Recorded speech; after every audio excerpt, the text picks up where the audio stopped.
Today's video will be busy talking about the balance tuning and planned changes for specs and classes coming for 11.2. Now, from the copium angle, if you don't see, for example, your favorite spec mentioned in here, let's say that the chances that one of these missing specs will come back and be changed before the patch launches, when it comes to a mini rework or a focus on changing talents, moving talents around, etc., well, the chances would be very low. It's very likely that the ones who took a longer time to develop and push out in the PTR, so we will see today Frost DK, Unholy DK, BM, and Marksmanship, Shadow Priest, and Protection Warrior. These are the ones who were given a focus with these changes. It's likely it will stay only these specs. However, for the smaller changes, there is definitely room for specs to still be affected. And then of course don't forget we have the balancing of the tier sets to go down for this next 2 months before the season releases. Okay, so as far as major changes go, we are starting with Death Knight. We're not even talking about the minor changes to Deathbringer or the, I guess slightly larger change to Sun Lane, because the Blood is Life has been changed away from its RNG element. Now it no longer is an RNG element, it simply procs all the time when you activate Dark Transformation or Dancing Rune Weapon. So now you're no longer bound, when you're playing, in particular Unholy, you're no longer bound to have this proc randomly, but as it says here, to be tied to your Dark Transformation. What is even bigger though of a change than this is the major change in your general talent tree. What's gonna happen is that now you have a legitimate, well, I guess we can't call it a raid buff, but a raid power in AMZ.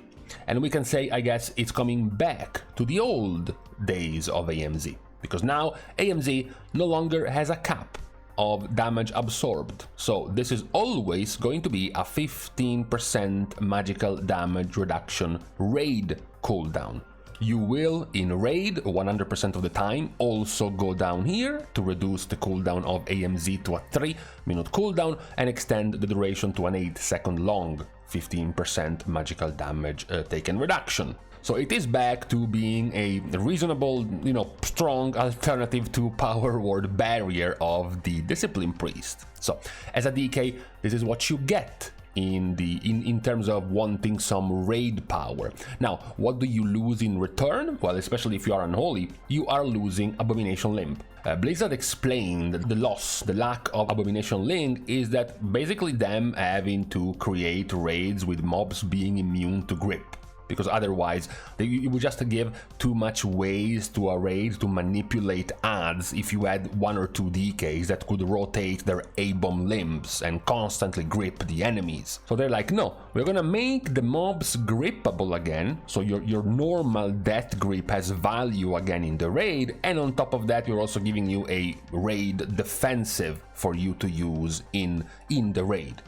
Now, as for the spec themselves, Frost DK is the first spec that is changed and is one of the more changed specs. As you can see here, it gets some 10 new talents. And as a result, of course, it loses a whole bunch of talents no longer being there. Now, amongst the biggest changes are the changes to your cooldowns, in particular the change to your Empower Rune Weapon, which goes from being a 2-minute cooldown, just giving you haste and some runes and runic power over time. Now it's a 30-second cooldown with 2 charges doing instant damage, as well as giving you 40 runic power and giving you Killing Machine. On top of that, by far the biggest of the changes, because it's a first outside of Evokers, it's an empowered ability. Now, your Breath of Sindragosa no longer will be about draining your runic power and having to shape your entire build, drain runic power per second like you have had for years in Breath of Sindragosa. Instead, now you get to choose your cooldown. It's a base 2-minute cooldown. If you empower it up to the 3rd level, it will have its strongest power and stay at 2-minute cooldown. If you use the 2nd rank of empower, it will be a 1-minute 15-second cooldown ability, and if you use the 1st and lowest of the ranks, it will only have a 45-second cooldown. On top of that, it will also give you 2 runes at the end of the effect, and more importantly, 1 charge of your new empowered rune weapon whenever you use Breath of Sindragosa. And why not? It's also castable while moving now, when you are empowering your ability. The other change is your change to Rhyme. Now, instead of synergizing around Obliterate and Frostsight, it instead works with Frost Strike and Glacial Advance. Glacial Advance, which is now a default ability in your toolkit. You no longer have to talent for Glacial Advance. Now, many of the other talents, as you see here, are still in a similar place, right? And they are pretty much similar. For example, this entire line remains the same. These 2 are still the same. These 2 are still the same. Arctic Assault is gone simply because it's now pretty much guaranteed to be taken after your killing machine. But definitely the biggest change that goes around Frost DK are the changes to your, basically the changes to your cooldowns. The biggest importance Blizzard put on these changes was to make your runic power not overcap nearly as much, or your runes, as well as your killing machine procs, not overcap nearly as much as it was before, or rather right now in live. Unholy has changed significantly less than Frost DK. You can even see it at first glance from the talents. You would even have to squint your eyes to try to see what exactly has changed in Unholy. One of the main changes here is that now you have the chance to take both Plaguebringer and Glowing Shadow at the same time, because they are right over here. You have an extra talent to encourage you to possibly continue playing without pets. For example, Plague Mastery now gives you 25% more crit damage to your diseases, which is great when you consider, for example, the current most popular build of a meta DPS spec in Mythic Plus like Unholy doesn't really play with pets, right? You don't take Apocalypse, you don't take any of the pet synergistic talents, you just want to do damage with your Sun Lane, AoE damage, as well as your Bursting Swords, Festering Wounds, Explosions. And you even get support for that. For example, the now opposition of the file is Desecrate, which is much better than a default Death and Decay. You consume Death and Decay and you automatically apply 2 Festering Wounds to all enemies inside, which is great. One thing that could be perhaps a bit of a problem when trying to reach it, though, is the new talent which replaces Abom Limb, which is Legion of Souls. It's a 90-second cooldown, which besides doing the base damage, which is very little, it's going to apply 6 Festering Wounds over 12 seconds to all enemies inside. So 1 Festering Wound every 2 seconds to all enemies. It's great for your non-pet build. However, you would have to go through Army of the Dead to actually reach this talent. These are the biggest changes for Unholy, which are less than Frost DK and are more centered around more synergy for your, I guess, non-pet focused builds. Not many changes go the way of Druids, really. There is quite little, as we mentioned. Disappointingly, there isn't much. In fact, not even a single mention for Guardian. This will be the same for whole healers, so we're gonna be basically skip this. Again, all of the raid cooldowns are getting more power, but getting the healing reduced beyond 5 targets, so in the raid, to be more powerful outside of the raid. The main change that happens over here is to Preservation when it comes to Evoker. No actual changes to Og, and also no actual changes to Devastation.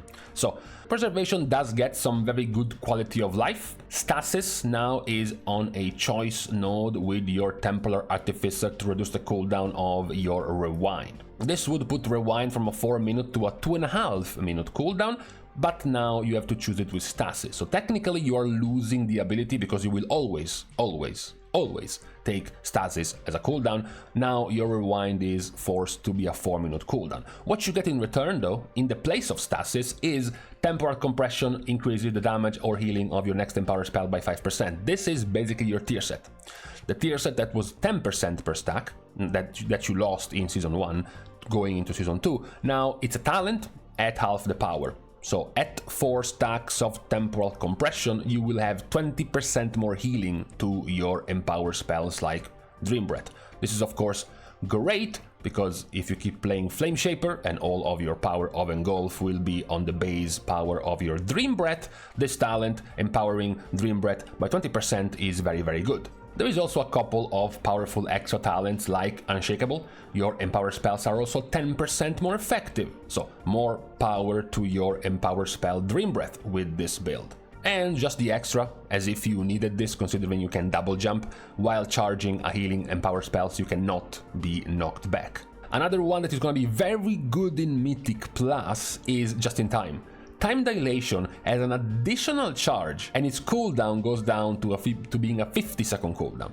So 2 charges of Time Dilation on a 50 seconds cooldown is very, very strong in Mythic Plus. You know, it's borderline, it's actually even almost stronger than the double pain suppression that Discipline Priest has. So it's a very, very powerful tool for Mythic Plus. As well as a couple of other decent QOLs like Reversion having the base 2 charges without having to spend a cooldown, since it was replaced by this one, as well as more healing again, trying to make Emerald Blossom work, as well as more healing from Dreamflight. Where you have the next round of chunky changes is for Hunters, starting with Beast Mastery. You do have yet another set of changes to Dark Ranger, but these are more like minor, minor QOLs and slight changes here and there. It's not nearly as big as the full rework Dark Ranger had in this patch. Where you have the largest changes is where we start with Beast Mastery. So again, if we take the first eye test look at the changes here to the Talent 3 of BM, you do see definitely quite a few similarities, right? You go from Alpha Predator to Stomp to Savagery and this entire line, and this is basically the exact same. You have the Bestial Rat into Barb Rat like right here. You take this left side for Killer Cobra to get to Pierce Your Fangs. Exactly the same setup. The one meaningful change, at the very least looking at what you are talenting now as a BM, was the harder possibility of reaching these 2 talents, Dire Commander, Dying Frenzy, because right now you can easily reach them by taking Training Expert, which is an easy taken talent. However, now this has now been swapped backwards in the Talent 3. So to reach these 2 talents you have to spend 1 point in Dire Beast, which is not something you are normally taking. One of the other perhaps more important changes is that Bloodshed now is much more easily taken.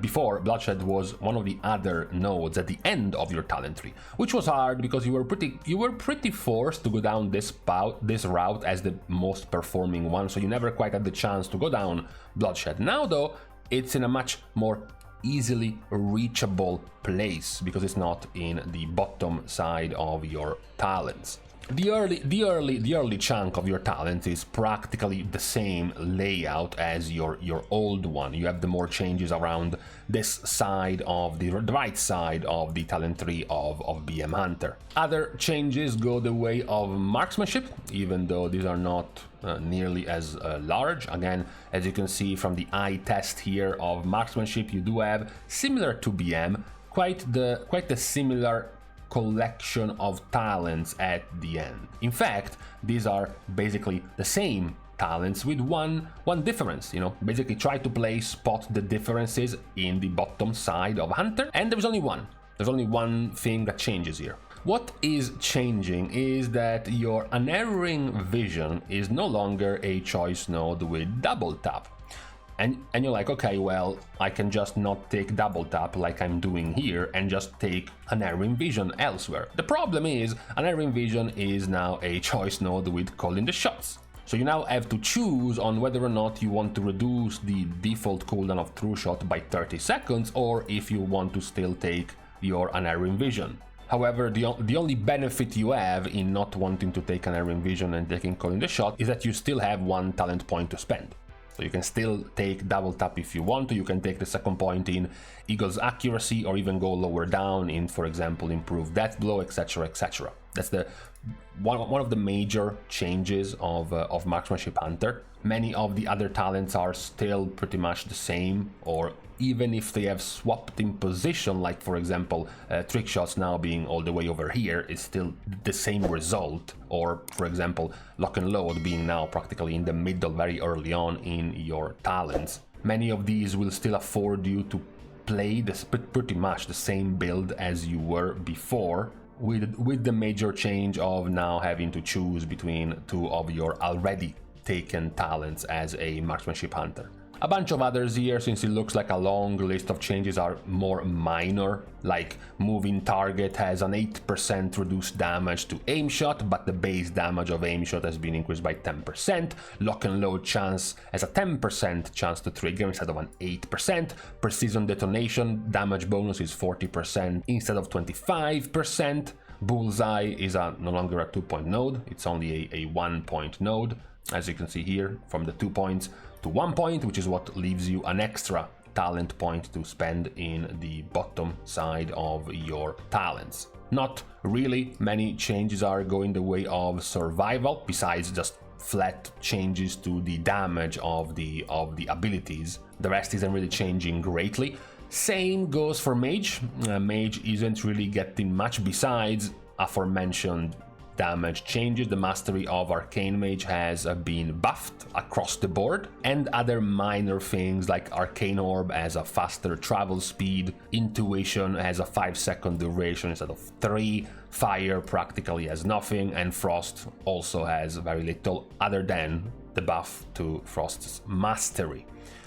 The major event of the week, Brewmaster Monk being changed. So the changes of Brewmaster Monk are little. As you can see, it's barely a few talent changes. Some of these are interesting or cool enough. For starters, Zen Meditation has been removed, which, you know, it had its uses to cheese some major hits by becoming basically immune to the damage. What replaces it is Zen State. The effectiveness of your stagger is now increased by up to 20% based on your missing health. The other one that joins in as the new talents instead of Celestial Flames is Newsau's Resolve. Healing spheres now heal over 10 seconds, and their healing is increased by up to 80% based on your missing health. The other set of changes is entirely on your Newsau.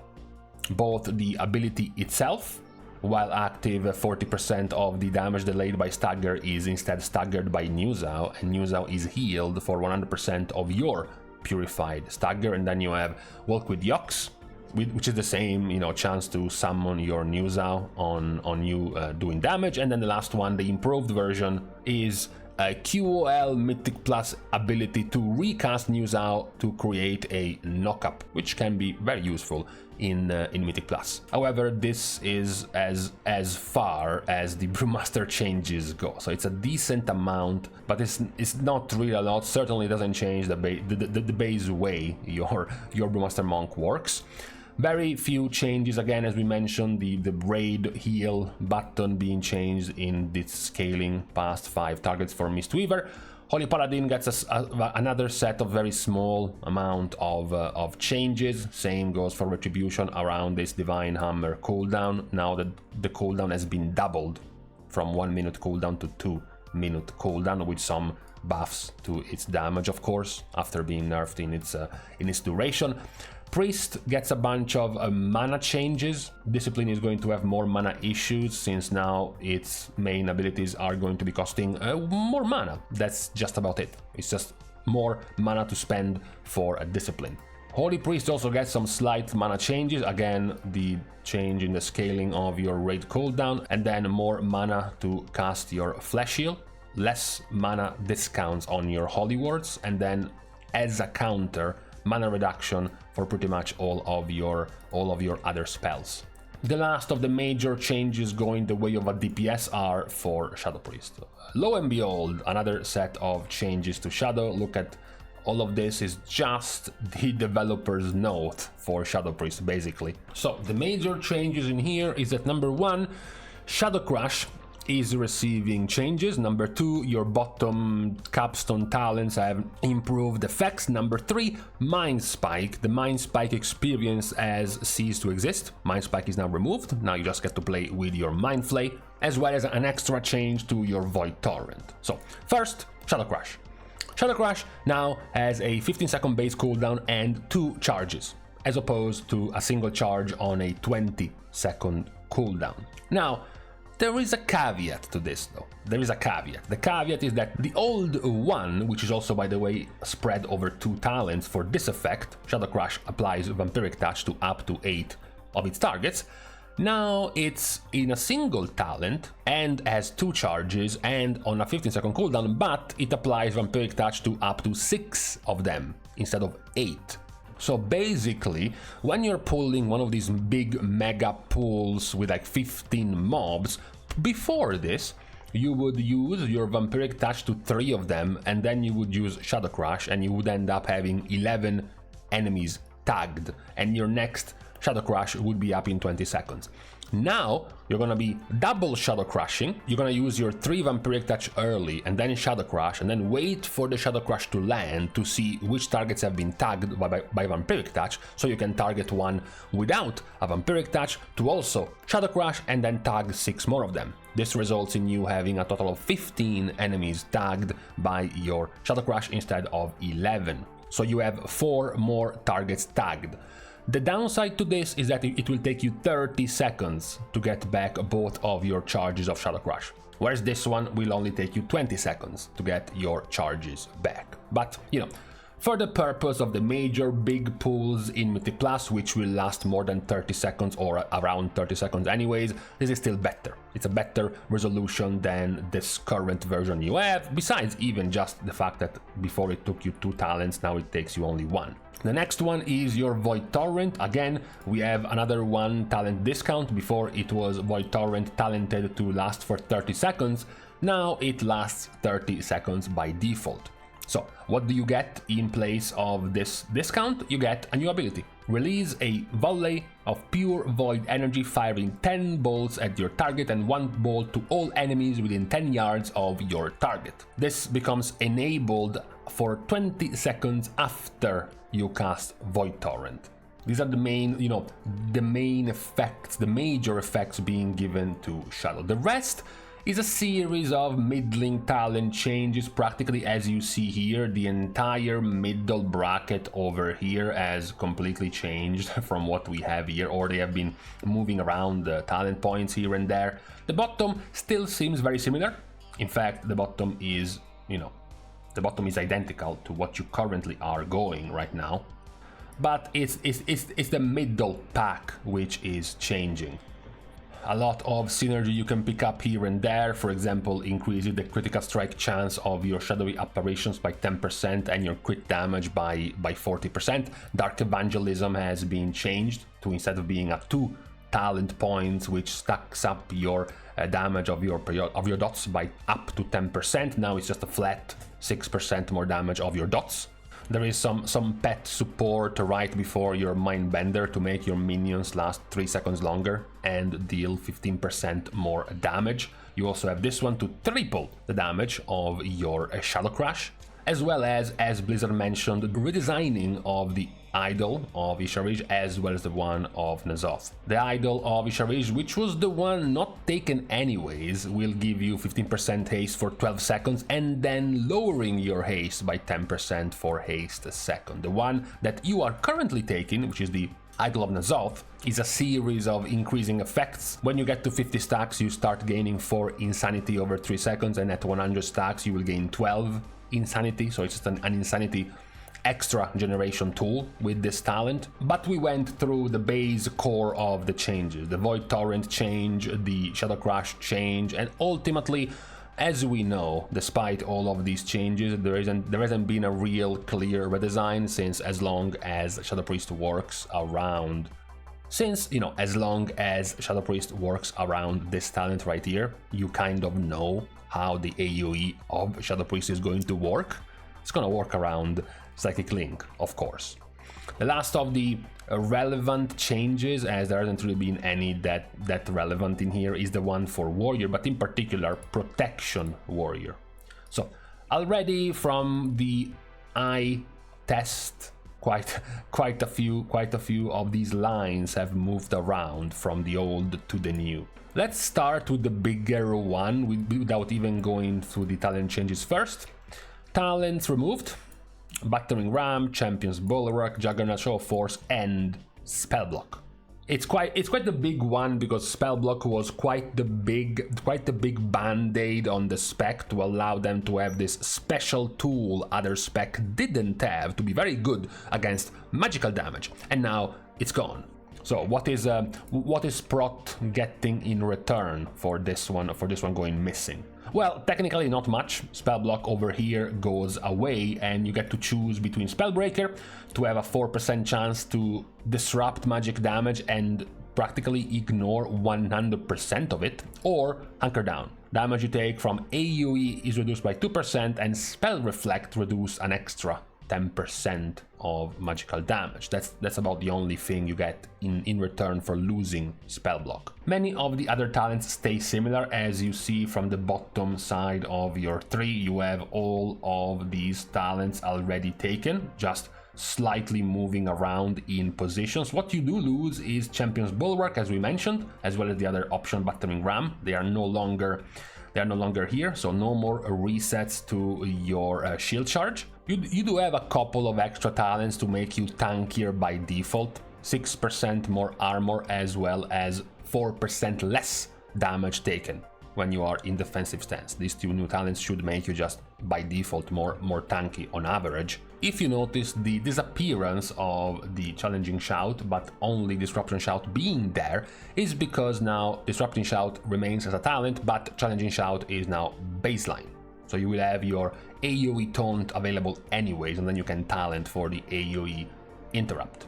Quite a few changes to Prot Warrior. It doesn't really seem to have improved the spec a lot, to be perfectly honest, especially when it comes to defensiveness. Losing spell block to gain in return 6% more armor and 4% more DR in defensive stance might not really be that much of a deal right now for Prot Warrior. We will see, of course, how this will continue in the balancing later down this PTR tuning, both in terms of balance tuning changes as well as the changes to your tier sets, which will further improve the power of your spec. And as we will see probably tomorrow or in a couple of days, the power of the tier sets in this next season will be quite a lot higher than the power of the tier sets we have gotten in this season 2, for example. So there might be more room for empowering specs from the tier sets alone. But for today, these are the planned tuning changes for 11.2 for these specs. Obviously, there is, as we mentioned, another implicit set of tuning changes which will come in the form of tier sets. So this is, I guess, the first half of the tuning changes in the form of the balancing of the spells, abilities, and talents in your own spec. But for today, on this Friday, this is what we had to mention. So we are now leaving each other for today by starting the goodbyes, thanking everyone for having watched the video, together with everyone else who has been supporting completely for free by liking and commenting down below, as well as subscribing to the channel itself. Now, with these things out of the way, thank you guys again for watching. See you guys tomorrow, and in the meantime, yeah, we went a little bit overboard with this. I was like, we can keep it under 25 minutes. No.